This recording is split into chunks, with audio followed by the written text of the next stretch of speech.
Hi everybody, welcome to Date with Tech here at the Dubai Fintech Summit in association with TRESCON, Launch Foundry and Below the Fold. We are joined today by the wonderful Maxim Chernuschenko from Fingular. Thank you so much for being here. Thank you for having me. Most welcome. For those that don't know, Fingular is a Singapore-based neobank and have recently launched a phenomenal product called Shareeq Neo, which we'll be hearing about later, which is a joint Islamic neo-lending brand.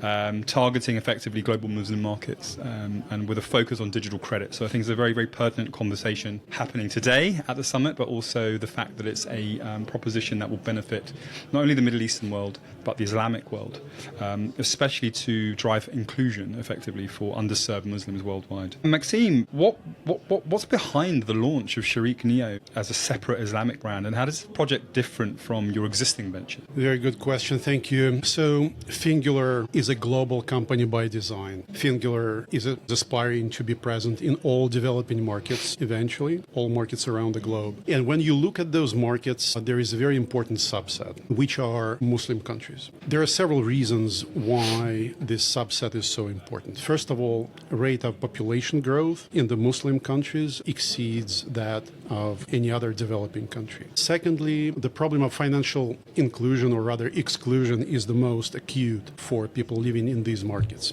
And thirdly, people who live in these markets, they care about Islamic principles of finance. So when we put all these three factors together, we decided that they are worthy setting up a separate business direction inside Fingular, which will focus on Muslim markets in general and Islamic finance in particular. Okay, and in terms of like your global goals and global positioning, does that differ from how you plan to launch here in the Middle East, or is this something that you will have a consistency in message? Most definitely, Muslim markets will have their peculiarities, but the good thing about Fingular approach is that since we're solving the problem of financial inclusion, we are fighting the same kind of problems in pretty much every single market. So the technology that Fingular uses to tackle this task is quite universal. And that's why we can strive to be in so many markets at the same time or over a very short period of time, because the technology that Fingular possesses allows to enter new markets at an enormous speed. It takes only 3 months for us to enter a new country, and that's why we think that we will be able to be truly global, covering both non-Muslim and Muslim markets as well.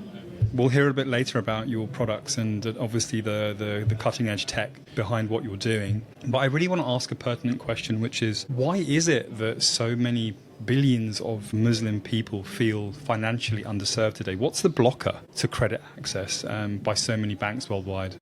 It's a great question. Indeed, so many banks and so many unbanked and underserved people. How can these two, come together? It's actually two-way kind of a problem, because on the one hand, the banks, they do not really know how to work with the underserved segment of the society, and they do not really care.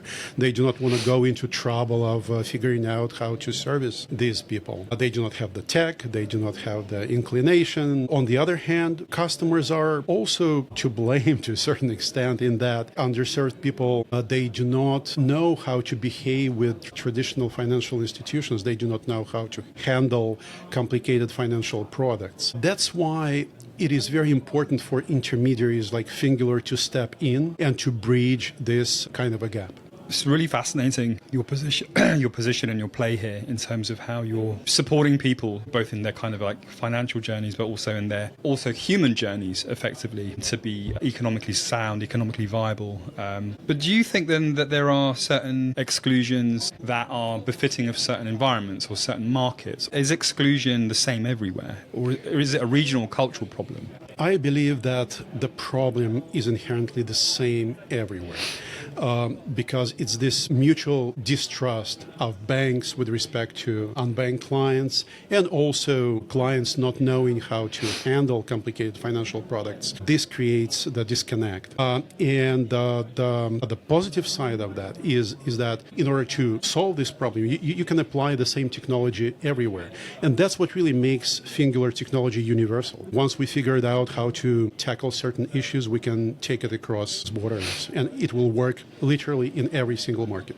It feels like a commitment effectively to not just innovation, but inclusive prosperity to the Muslim world. And it's very, very unique and also very, very noble what you guys are doing. And I feel very proud to be sat here seeing your journey in its fruition. And just to close our conversation today, before I hand over to your partner who can tell us a bit more about the Shareeq Neo proposition, but what do you think matters most to people from a product or design or UX standpoint when they have little or no banking experience and they're approached by Fingular and the Neo product? I think we have to work our way up together with the clients. We have to grow together with the clients. You have to start it simple and then work your way up.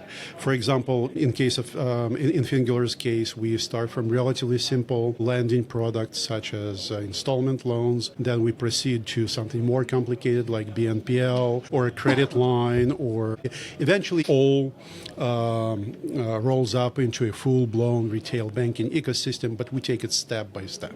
That's what's important. Educational component is extremely important, and that's what Fingular brings to the table. Not only the tech, but also willingness to work with this type of clients and willingness to educate them and grow with them along the way. 1 second, I'm so sorry, guys. Just to cut there. Sorry, Maxim. It's very warm in here, and I think I'm suffering again with. Yeah.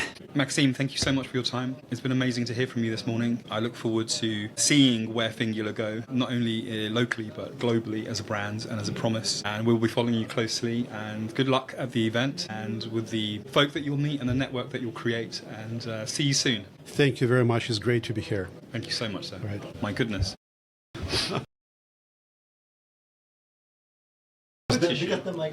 Must be the AC. Can we open the door a sec? It's just so hot. It's so hot. Maxim, thank you so much for being here. It's a pleasure to have you on the show. I wish you every success in the future of Fingular and Shareeq Neo, and we look forward to seeing what happens with the brand, and enjoy the festival whilst you're here. Thank you. Thank you very much. It was great talking to you. It was great to be here at this event. Thank you, Maxim. Afternoon, this is Shadi Dawi. I'm your host for today, a Date with Tech episode from Dubai Fintech Summit 2025. And today we have two special announcements. First is the company that we are talking about is an amazing initiative. It's a fintech initiative, and they have a message behind and beyond what they are doing. Number two is I have a man with an ambition, Mr. Saad Ishfaq. He is the CEO of Shareeq Neo, and he will tell us about all those amazing strategies and initiatives and the fintech products that serve around 1 billion. I want to start by asking you about you. Who is Saad Ishfaq? What are your values? What do you want to achieve in your life? I'm Saad Ishfaq. I basically belong to Pakistan, and I was born and raised in a town named Rawalpindi, which is very adjacent to the capital, Islamabad. I wanted to be a filmmaker back in my university days. I'm a graduate of communications and media studies, and then I swapped multiple industries from filmmaking. I stepped into advertising, and then tobacco, and then telecom. And then eventually I worked with social organization by the name of British Council. And then in 2013, I was blessed enough to get into a brand name which was then known as MobiCash, but now it is known as Jazz Cash, which is one of the largest mobile financial services operator in Pakistan. I was blessed to be one of the pioneers in that team. What is the strategic foundation of your partnership in Qatar, and what makes your product offering unique in this market? The one entity is Fingular, which is registered and based in Singapore and currently operational in 5 Southeast Asian markets. Okay. And the second entity is TESS Payments, which is a Qatar homegrown fintech entity. TESS Payments is licensed by Qatar Central Bank, and we achieved few of the landmark milestones last year in terms of our volume processing. We processed $1.2 billion in GMV. So both entities connected basically on a platform, and we connected the dots on how basically both the organizations have a real value towards serving the Muslim population, and basically to create a larger impact. See, for all of us, which you have mentioned and asked earlier as well, that what is our value as individual and as the group as well, is how we can create a positive impact in the lives of humans utilizing financial technology. All right.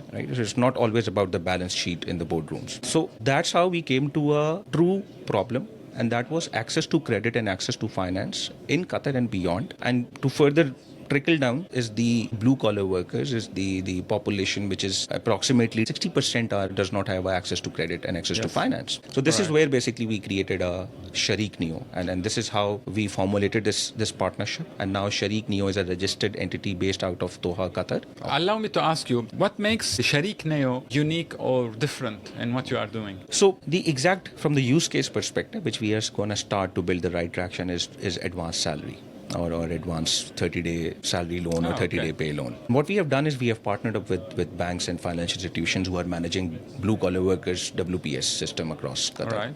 So at one side you have a tangible data to digitally credit score and do the risk assessment of this particular product. And for the customer perspective, you see all these migrant workers have their families back home, and there can be an urgent need. And they can avail this quickly. They can apply. What about the process? Because we experience, or we know, or the impression is it takes a lot of paperwork and time to apply. What about the security or the guarantee? So since they are nano loans and they are unsecured loans, and they are instant loans. So by instant we mean approximately if I eliminate the customer behavior to perform the entire process, we are talking about 5 to 7 average minutes to 5 to 7 minutes. And they can get the money. They can get the money instantly credited into their existing salary card from the bank. That's amazing. Can you share more about the landmark investment deal you completed in Qatar and why it has been so significant and what is unique about it? Normally, when anyone thinks about Qatar, especially in the tech and startup ecosystem, you have an access to a lot of VCs and investments. But hats off to the parent company, Fingular, who has made an investment inside Qatar, inside in this project. So this is one of the very unique element for even Qatar fintech ecosystem as well. That a Singapore-based entity has come and they have identified the potential in the market, and we will be utilizing Doha, Qatar as a launch pad towards the entire GCC. Excellent.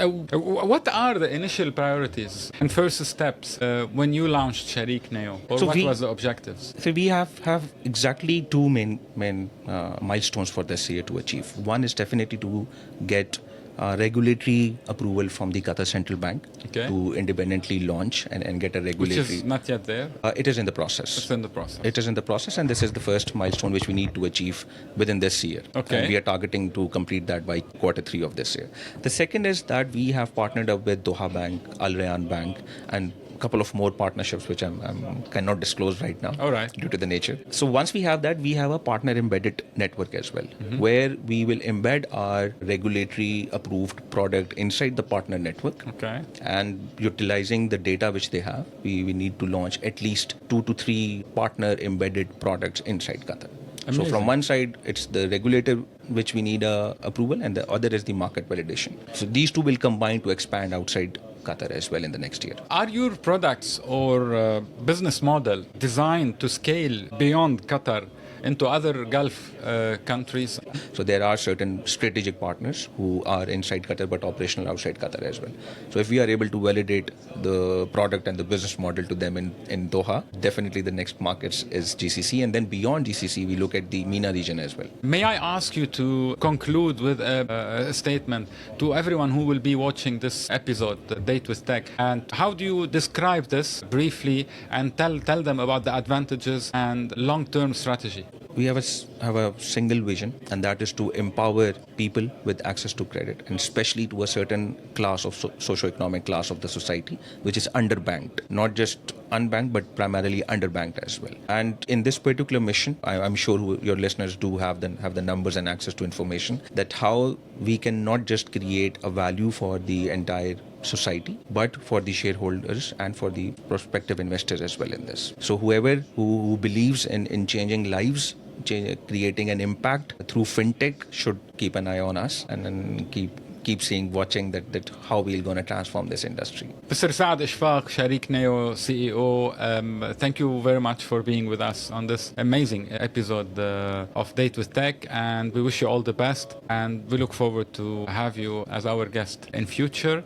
Thank you very much. This is Shadi Dawi, your host for today for Date with Tech episode, and stay tuned for the following and next episode very shortly.